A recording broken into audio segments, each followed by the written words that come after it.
Keep an eye on your mailbox.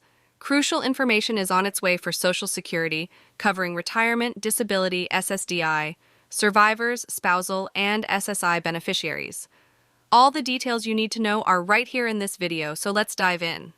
In this video, I want to highlight what fixed income beneficiaries, receiving benefits from the Social Security Administration, including the millions mentioned earlier, can expect in the coming days. The total beneficiaries currently stand at well over 71 million, rapidly approaching 72 million nationwide. This heads up is essential because you will be receiving significant information shortly. If it hasn't reached you yet, let's delve into the details swiftly. Before we proceed, thank you for joining me. If you haven't already, do yourself a favor and hit that subscribe button below the video. As I've emphasized over the past weeks and months, 2024 is earmarked as the year of Social Security. The spotlight is on fixed income beneficiaries, particularly those under the Social Security Administration's purview.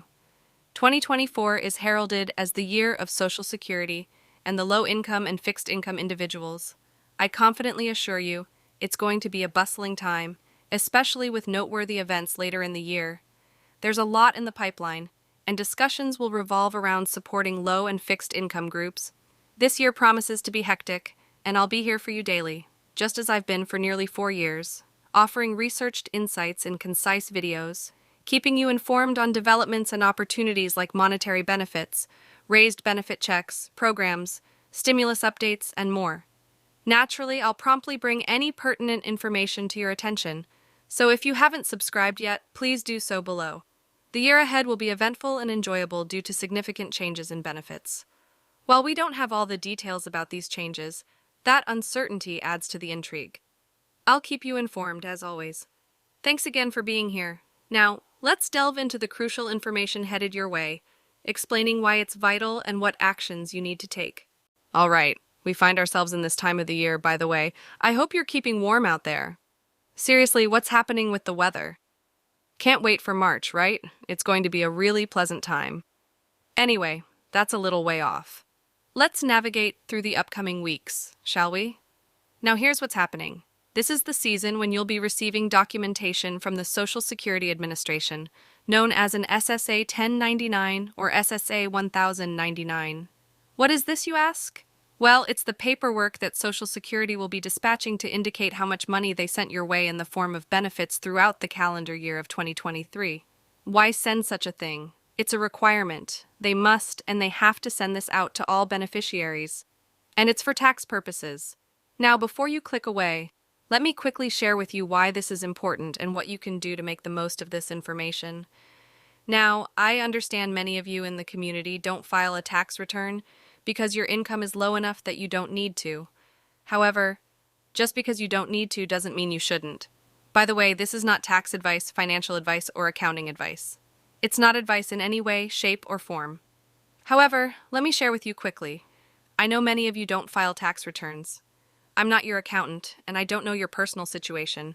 Everyone's situation is different. But, as I mentioned earlier, just because you don't need to doesn't mean you shouldn't. Here's the deal. You have this document. If you haven't received it yet, you will be getting it. When you receive this documentation, it precisely details how much money you received from Social Security in 2023. Why is this crucial? It indicates various things: your current income status, whether this is your sole source of income, and more. If your income is low enough and you generally don't file a tax return, consider that you might be potentially leaving money on the table. I should clarify, not losing money, but leaving money on the table. Why do I say this? Often there are different credits available, refundable tax credits. Even if your income is zero, a refundable tax credit pays the person filing the tax return. Unlike non-refundable tax credits, where even if a person's income is zero, they don't receive the credit. So there's potential for some financial gain, even with an income of zero, through a refundable tax credit. All right, let me break it down for you. There are lots of opportunities for getting extra money through various credits.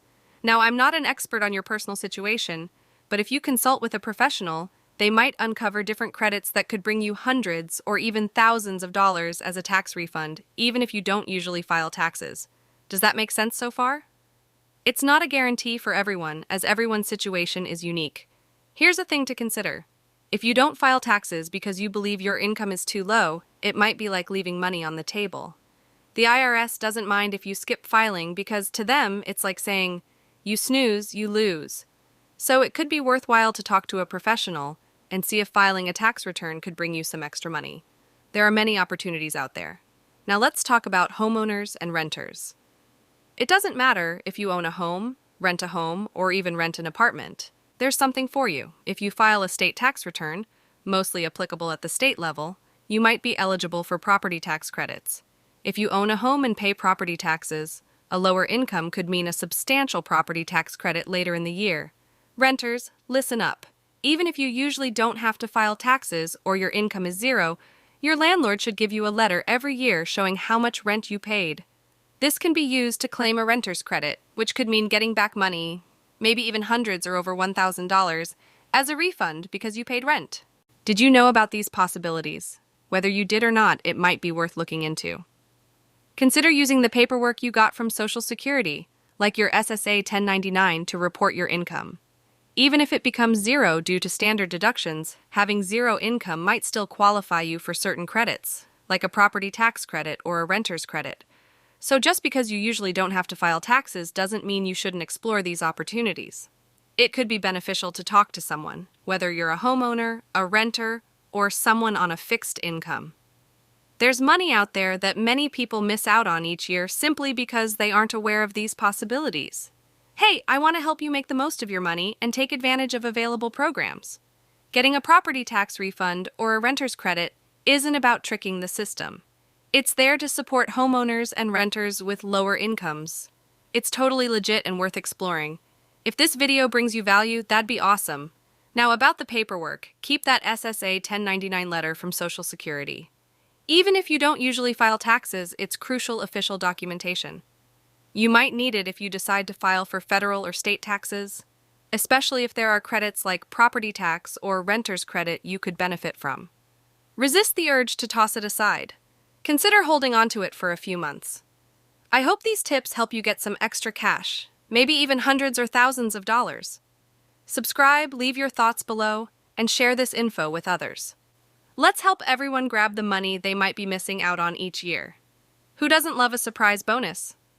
Share the video, like, and subscribe for more helpful content. Take care, and I'll catch you later.